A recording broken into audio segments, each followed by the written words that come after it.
오늘은 지혜, 약하고 두렵고 떨리는 마음으로 이렇게 제목을 지어봤습니다. 저는 언제나 이렇게 말씀을 전할 때 떨리는 마음으로 이렇게 말씀을 전하고 있습니다. 여러분 이해하시죠? 네.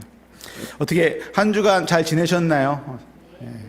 또 지혜롭게 잘 지내셨나요? 네. 아시다시피 오늘은 지혜에 관한 말씀을 들고 나왔는데요. 우리가 살아가면서 참 지혜가 많이 필요한 것 같습니다.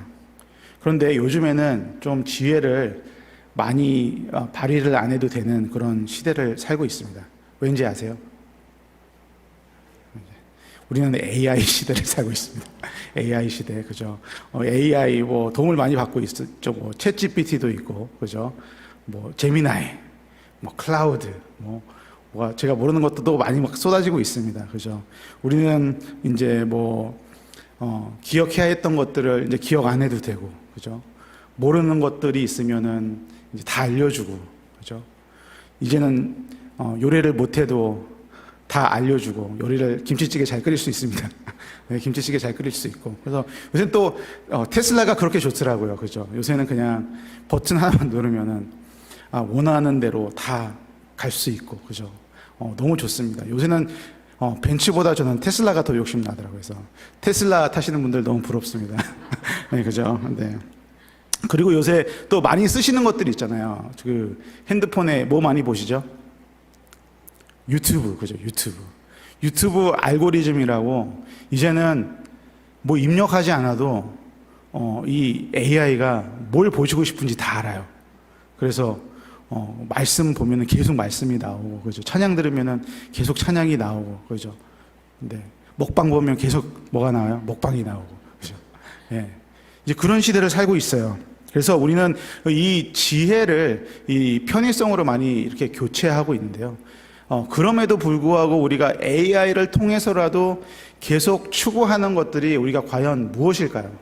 그것은 바로 지혜인 것이죠. 우리는 계속 지혜를 추구하고 있습니다. 그래서 여전히 지혜롭게 선택하고 싶고, 지혜롭게 문제를 해결하고 싶고, 지혜롭게 자녀도 키우고 싶고, 지혜롭게 일하고 싶어 하고, 교회 안에서도 지혜롭게 섬기고, 그리고 지혜로운 사람으로 인식되고 싶어 합니다. 그죠? 그럼 우리가 이렇게 흔히 말하는 지혜란 뭘까요? 우리가 생각하는 지혜는 보통 이런 것 같습니다. 말을 잘하는 것, 그죠? 판단이 빠른 것, 상황을 잘 읽는 것, 사람을 잘 설득하는 것, 문제를 내 뜻대로 풀어내는 것, 남들보다 더 똑똑해 보이는 것, 세상은 그런 사람들을 지혜롭다고 하고 있습니다. 그렇죠? 확신에 차 있고, 흔들리지 않고, 말에 힘이 있고, 그죠? 사람들 앞에서 당당한 사람을 지혜롭다고 부르고 있습니다.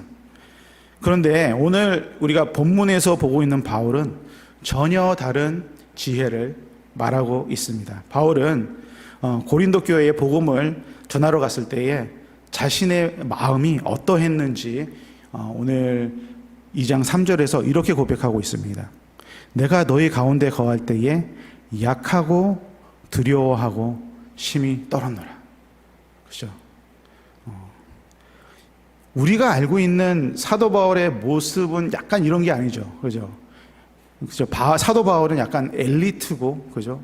문화를 잘 섭렵하고 있고, 굉장히 박식한 사람이고, 말도 잘하는 사람인데, 바울은 자기를 그렇게 잘난 사람으로 소개하고 있지 않습니다. 그죠? 나는 약했다, 나는 두려웠다, 심히 떨었다. 그죠? 그렇게 말하고 있습니다. 과연 이거는 실패자의 고백일까요? 그건 아닌 것 같습니다. 오히려 이것이 참된 지혜의 고백임을 볼 수 있습니다. 오늘 설교의 제목처럼 참된 지혜는 약하고 두렵고 떨리는 마음에서 오는 것이라고 바울은 오늘 표현하고 있는 것이죠. 이 말은 두려움에 떨면서 막 소심하게 말씀 전하고 막 힘들어라는 게 아니에요. 그죠? 약한 척 하면서 그런 뉘앙스로 하라는 게 아니죠. 그죠? 성경이 말하고 있는 약하고 두렵고 떨리는 마음은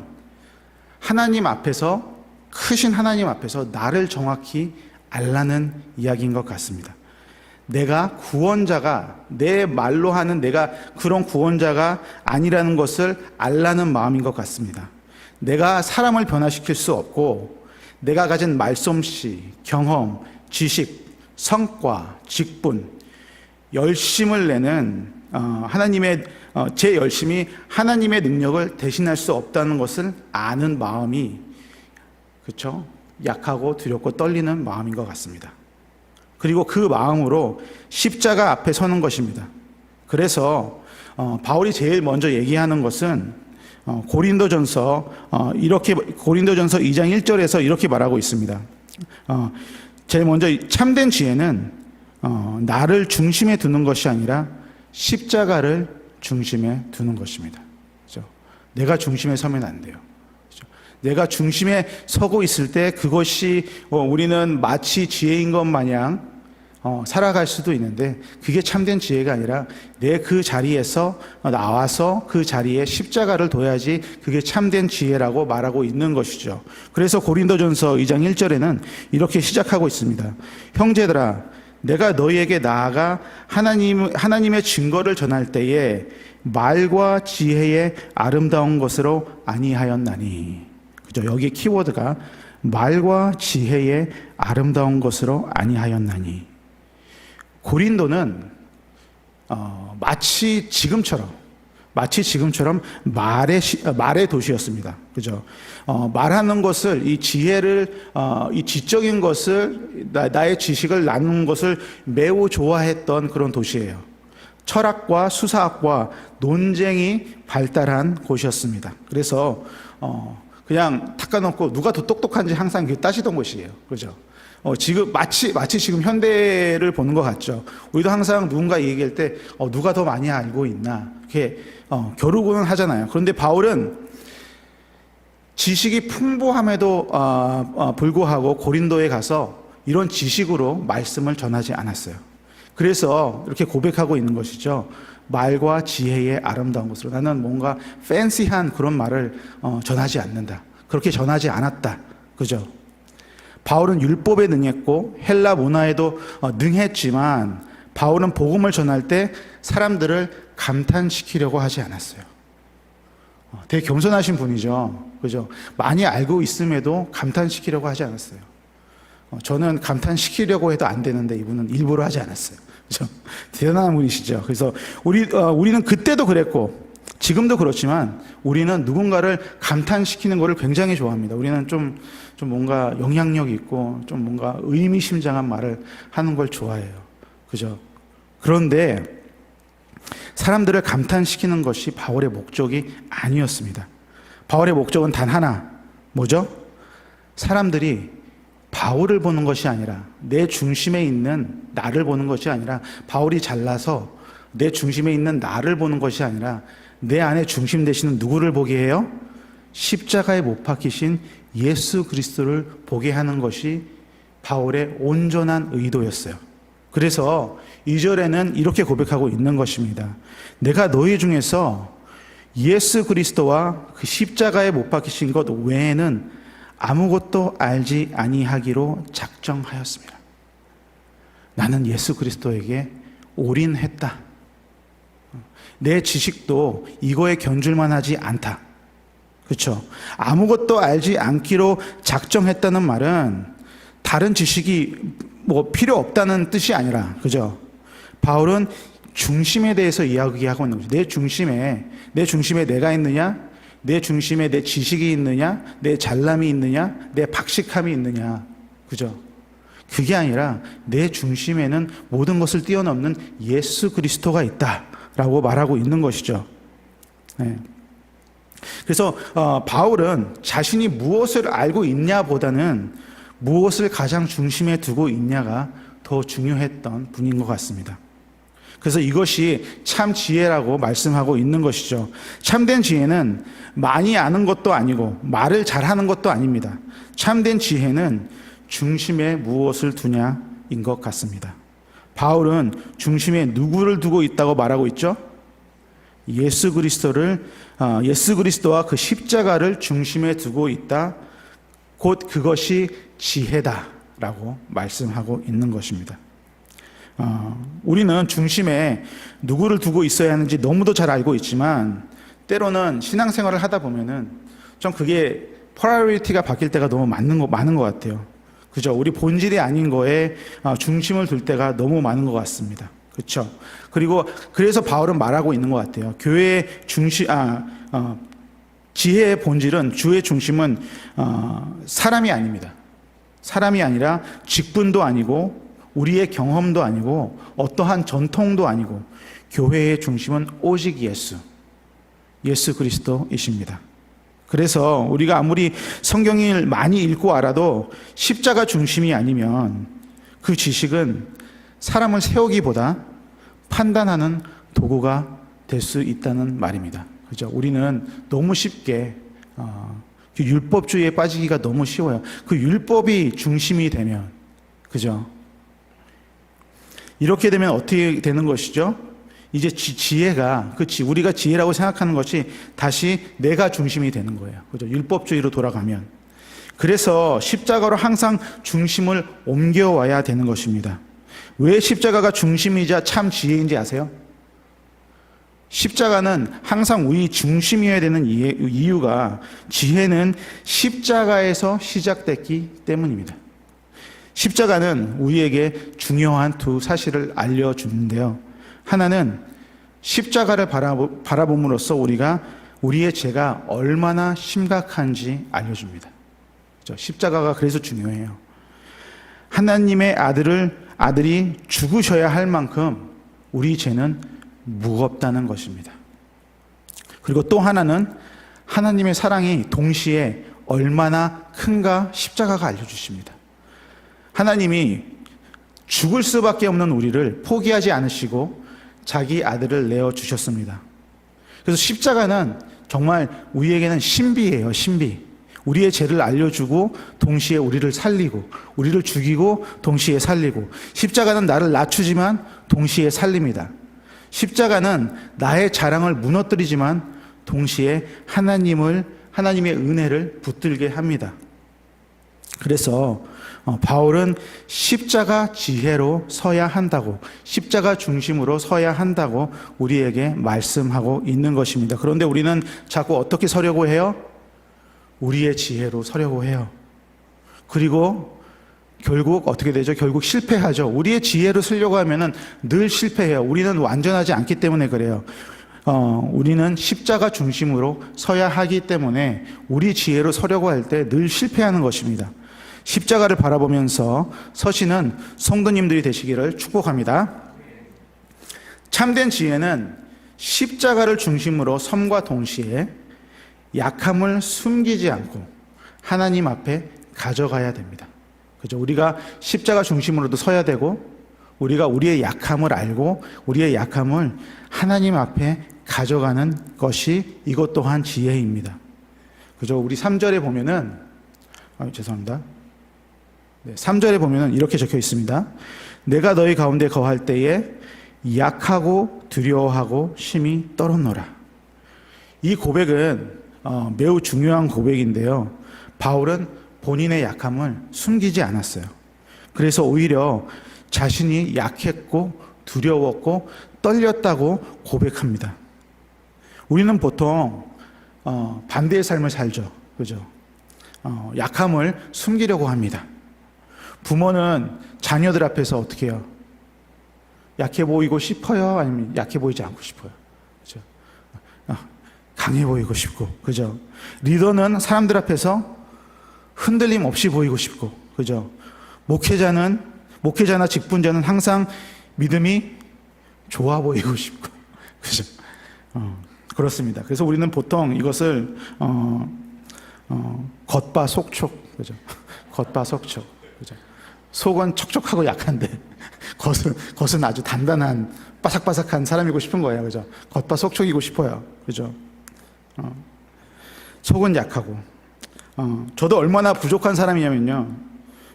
전 어딜 가나 약간 피스메이커 같은 삶을 살고 싶어요. 그냥 평화주의적이고, 성격 좋고, 되게 포용적이고, 약간 그런 캐릭터로 이제 보여지려고 노력을 합니다. 그런데 이제 애들 문제가 이제 닥치면은 또 이제 변하죠. 그래서 어느 날에는 이제 아들이 좀 학교에서 괴롭힘을 받고 온 거예요. 그래서 이제 우리 사모님은 선생님한테 말했냐, 그죠? 걔랑 어울리지 마라, 걔한테 가까이 가지 마라. 근데 저는 뭐라고 할게요?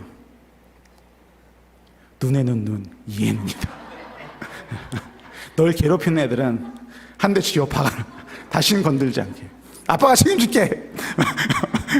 그렇게. 네, 너무 약한 모습이죠. 그죠? 너무 약한 모습이고. 네, 그런 사람인데, 그렇기 때문에 제가 약한 사람이기 때문에 여러분들과 나눌 수 있고, 공동체 안에서 또 이런 얘기하는 거를 부끄러워하지 않을 수 있는 것 같습니다. 왜냐하면 여러분을 믿고 또 하나님을 의지하기 때문입니다. 뭐 어차피 다 공개될 일이지만, 네. 그래서 성경은 약함 자체를 부끄러워하지 않아요. 그죠? 그래서 여러분 약함을 부끄러워하지 마세요. 촉촉한 약함을 부끄러워하지 마세요. 오히려 성경은 약함을 통해서 하나님을 의지하는 사람을 지혜로운 사람이라고 말하고 있습니다. 아멘. 그래서 바울도 본인의 약함을 들고 나갑니다. 떨리는 마음으로 나아갑니다. 약하면 떨리게 돼 있어요. 그렇죠? 당당하면은 별로 안 떨리는데, 저는 이렇게 말씀에 약하기 때문에 늘 떨리는 마음으로 올라옵니다. 그래서 약하면 떨립니다. 그죠? 바울도 그랬어요. 웬만하면 사도 바울도 꿀리지 않을 텐데, 고린도라는 곳은 워낙에 박식한 사람이 많고, 워낙에 똑똑한 사람이 많고, 워낙에 견줄 사람이 많아가지고, 이 고수들이 많다 보니까, 바울 역시, 좀 꿀리는 마음으로, 떨리는 마음으로 나아갔습니다. 그런데 여기서 얻는 교훈이 있어요. 약함을 들고 나아간다는 것은, 두려움을 들고 나아가는 것은 그 속에서 하나님을 의지한다는 것입니다. 지혜는 내가 강한 것이 아니라고 말하고 있는 것이죠. 지혜는 내가 약하다는 사실을 알고 약해서 두려워도 그 약함을 들고 하나님께 나아가는 것이 지혜라고 말씀하고 있는 것입니다. 여러분, 사실은 우리는 다 약한 사람입니다. 그죠? 우리를 넘어뜨리려면은 뭐 대단한 것도 필요 없어요. 그죠? 우리는 그냥 말 한마디면 부셔지고 마는 약한 사람입니다. 그죠?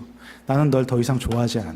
그러면 시험 들어가지고 거의 뭐 초토화 되는 거죠. 그죠?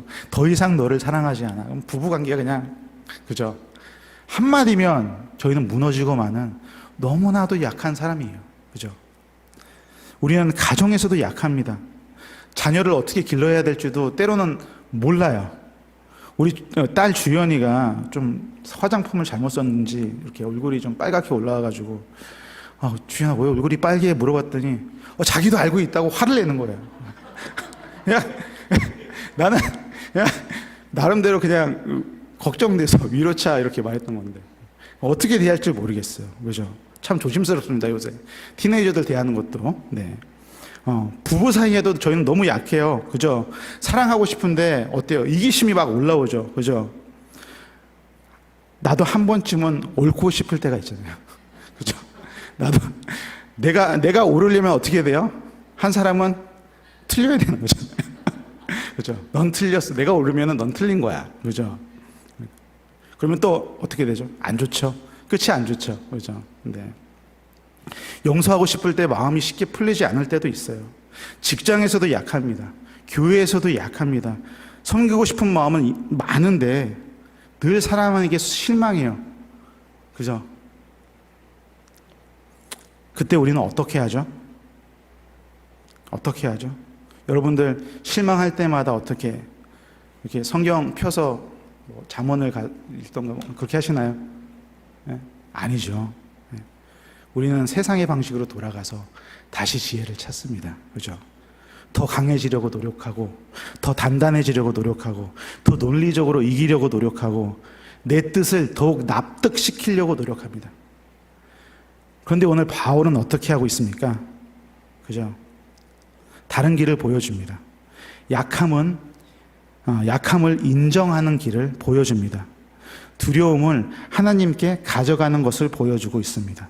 떨리는 마음으로 십자가 앞에 서는 길을 보여주고 있는 것이죠.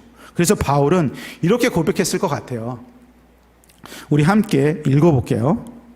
주님, 저는 이 사람을 변화시킬 수 없습니다. 주님, 저는 제 자녀의 마음을 완전히 붙들 수 없습니다. 주님, 저는 교회를 제 힘으로 세울 수 없습니다. 주님, 저는 제 말로 사람을 살릴 수 없습니다. 그러니 주님, 일해 주십시오. 내 잘남과 내 지식과 내가 지금까지 쌓아온 내공과 지혜로는 하나님, 단 한 가지도 할 수 없어요. 주님이 일해 주세요. 세상 사람들에게는 이 고백이 너무 어리석어 보일 수도 있어요. 그죠? 그러나 성경은 이것을 지혜라고 오늘 말하고 있습니다. 왜냐하면 우리가 하나님 앞에 다 내려놨을 때 그때부터 하나님의 능력이 드러나기 때문입니다. 언제 하나님의 능력이 드러나요? 나의 약함을 하나님 앞에 인정하며 나아갈 때에 하나님이 일하기 시작하십니다. 우리는 우리 힘으로 할 수 없어요. 그리고 참된 지혜는 어떠한 사람의 설득보다, 입의 능력보다, 어떤 지식보다 성령의 능력을 의지하는 것입니다. 그죠? 그래서 고린도전서 2장 4절에서 5절은 이렇게 말하고 있습니다. 내 말과 내 전도함이 설득력 있는 지혜의 말로 하지 아니하고 다만 성령의 나타나심과 능력으로 하여 너희 믿음이 사람의 지혜에 있지 아니하고 다만 하나님의 능력에 있게 하려 하였노라. 사람의 능력과 사람의 지혜로 세워진 것들은요, 언젠간 흔들립니다. 그죠? 그래서 누구의 마음은 갈대 같다고 하잖아요. 그죠? 제 마음인가요? 여러분 안 흔들리세요? 저는 늘 흔들립니다. 그죠? 그래서 사람의 지혜로만 볼 때에는 목사님의 설교가 어떤 날은 좋을 수도 있어요. 그리고 또 어떤 날은 안 좋을 수도 있어요. 그죠? 사람의 지혜로 볼 때. 그죠? 그래서 좋았던 날은 흔히들 뭐라고 하죠? 이제 교회 나가면서 오늘 목사님 말씀 좋았어. 그죠? 그러면은 무슨 말이에요? 안 좋은 날도 있었다는 거잖아요. 그죠? 예? 그죠? 예.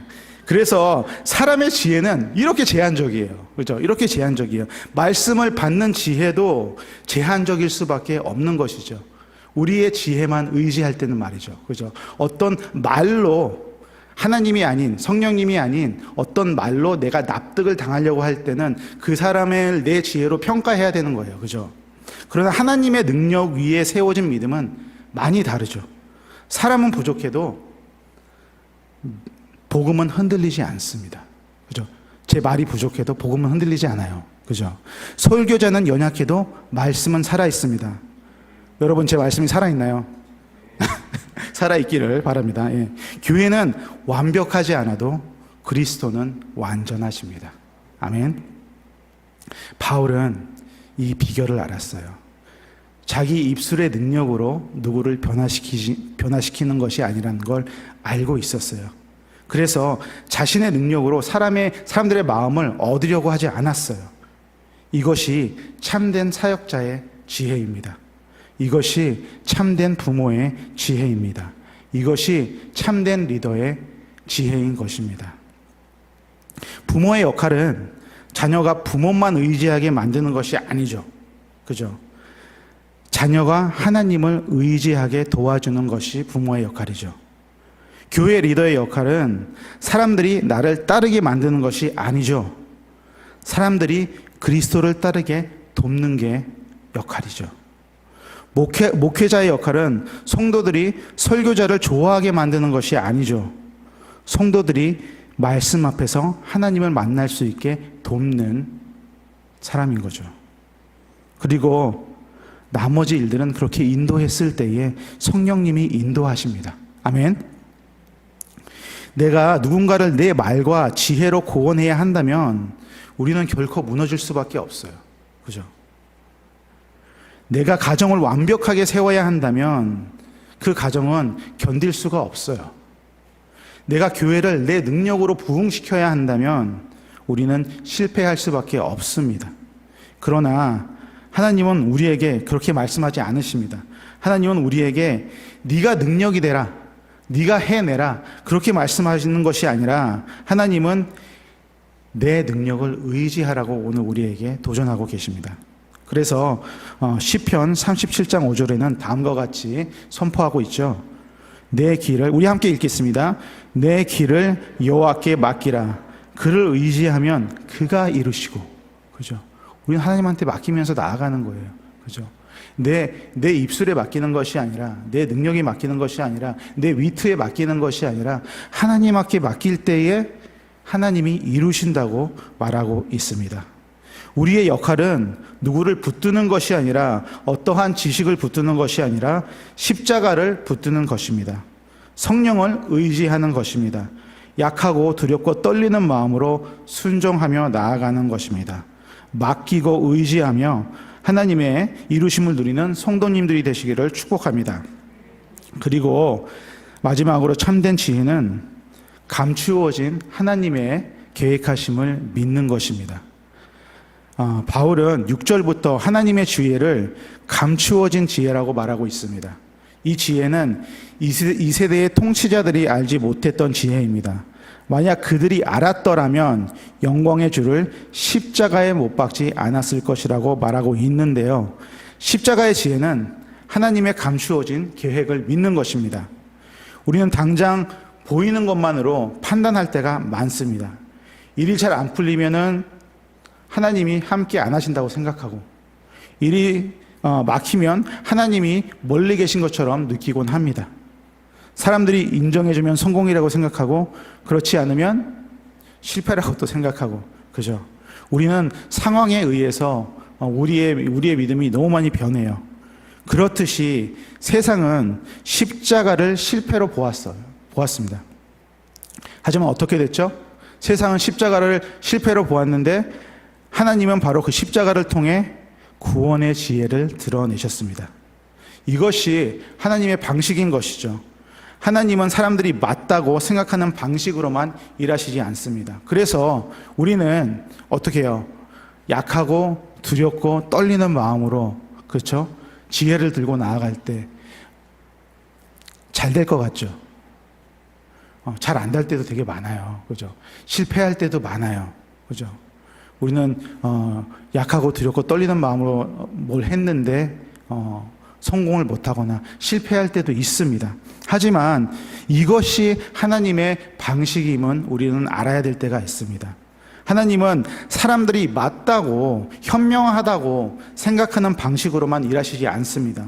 때로는 하나님은 실패를 통해서 일하시고, 약함을 통해서 일하시고, 우리의 낮아짐을 통해서 일하십니다. 기다림을 통해서 일하십니다.